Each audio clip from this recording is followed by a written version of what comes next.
Okay, I know what you're thinking. I've already seen Mark Brown's video on Resident Evil 4's biggest secret, but I'm not talking about how it hides its adaptive difficulty in plain sight. No, I'm talking about the game's camera and how it adjusts to the different scenarios you encounter throughout this incredible game. When Resident Evil 4 was first released in 2005, the third-person camera positioned behind the character's back, slightly off-centered, was a relatively new addition. The games that came before it had the camera positioned almost perfectly behind the character to give the player a greater view of their surroundings, like Zelda. Link was already in the third person, but when you aimed your bow, the game would switch to a first-person view in order to give the player more control over their shot. Technically, with the invention of Z-targeting, Ocarina of Time is one of, if not the first game, to use a third-person camera that shifts its perspective from just being stuck behind the player. But we aren't talking about Zelda in this video, we're talking about Resident Evil 4. This was the game that perfected the over-the-shoulder style of aiming that is still used in modern AAA games today. The camera is one of the aspects of games that you don't notice unless it gets in the way. As I was replaying Resident Evil 4 for probably the 5th time, this is when I actively started noticing how the camera shifts its perspective depending on the situation. When you first rescue Ashley, there's now another person you have to account for during combat.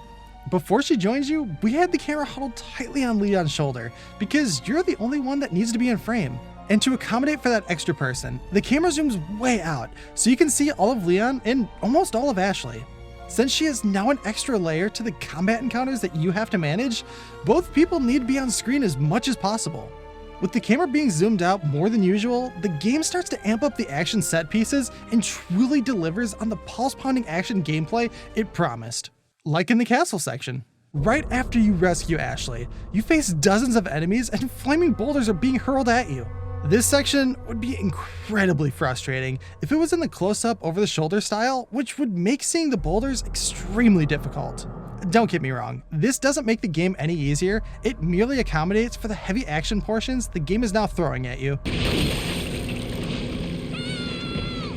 The camera zooming out is the perfect indicator that stuff is about to go down, and this happens during the best boss fight of the game. Right after the church, you pass through this arena with giant metal doors where it obviously looks like a boss battle will take place. But nothing happens until you have to go back through it. That's when you face the El Gigante. This thing towers over you, and the camera has to zoom out to barely get half of it in frame. It's an amazing fight. The only problem is you are constantly aiming down sights or having a cutscene interrupt the action, which makes it hard to notice this camera change. That's why this isn't the best boss fight. No, that title is given to Vertigo.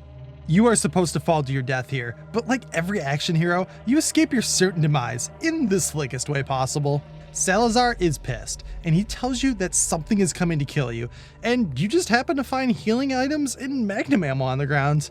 That's the universal sign telling you to be prepared.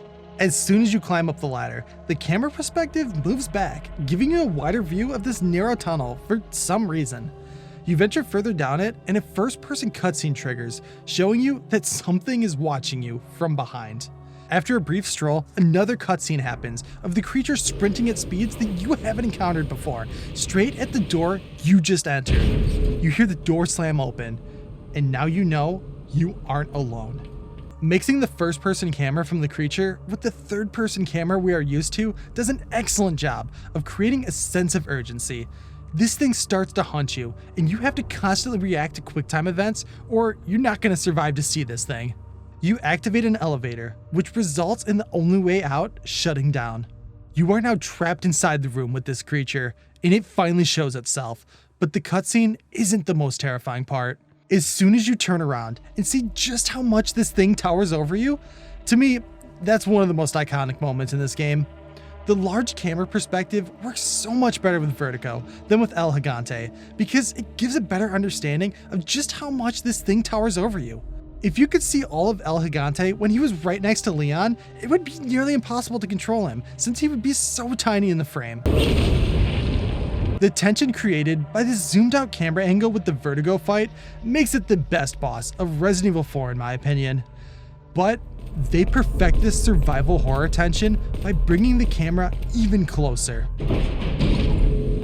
Near the end of the game, after Ashley gets kidnapped for like the 10th time, you find yourself exploring the island, which also serves as the token research lab portion of this Resident Evil game.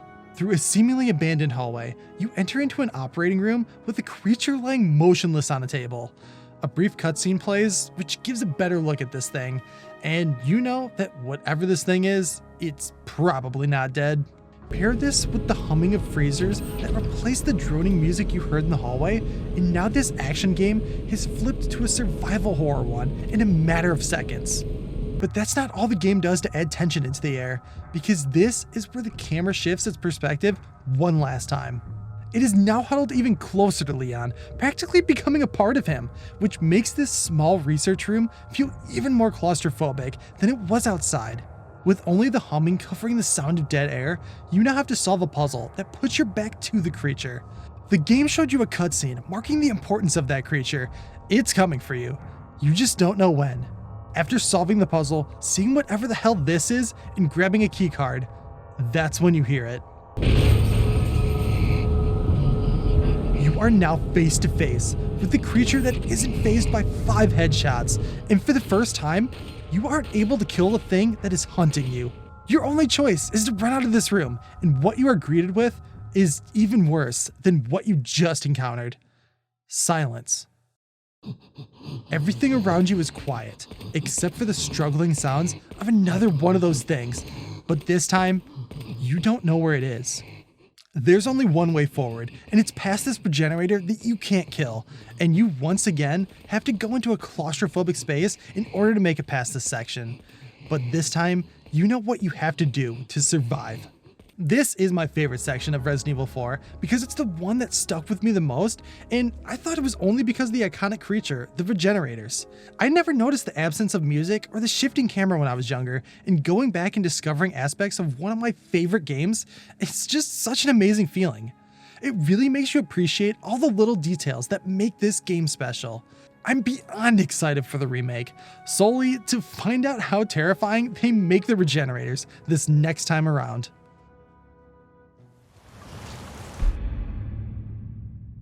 Resident Evil 4 is not only one of the greatest games ever made, but also one of the most influential by practically perfecting the third-person shooter camera perspective. Even the tiniest details aren't missed, like when you aim with the shotgun compared to your handgun, the zoom effect is slightly different, with the shotgun being a wider angle and the pistol being zoomed in more. Taking off the grip on the TMP lowers the default aiming stance to your hip, which results in a wider shooting angle. When the grip goes back on, you aim it like the pistol now, and the default angle is more zoomed in towards the villagers' heads. Every little detail has been thought about with the camera in this game, and I never noticed these things until I replayed it a month ago. The fact that I couldn't notice these changes happening right in front of me truly shows just how revolutionary this game is. And I just wanted to say, thank you for watching my video, and I'll see you next time. Okay, so I want to know if you guys are actually excited for the Resident Evil 4 remake, because I'm actually really excited for it. I can't wait to see what they do with the Vertigo fight and what they do with the regenerators this time around. Since the footage already looks super dark, I have a feeling they're going to go way into the survival horror aspect and make this game even more terrifying than it is. The only thing that I really hope they change is that they add like a quick select with your guns so that you can change them on the fly without having to pause the game every single time. That's really the only thing I can think of, except for upgrading the tank controls to just modern Dead Space controls to make this game better. But it really is a perfect game the way it is, so whatever version you decide to play, it doesn't matter, because either way, you're getting an amazing game. Let me know what you think of the Resident Evil 4 remake down in the comments, and once again, thank you for watching my video.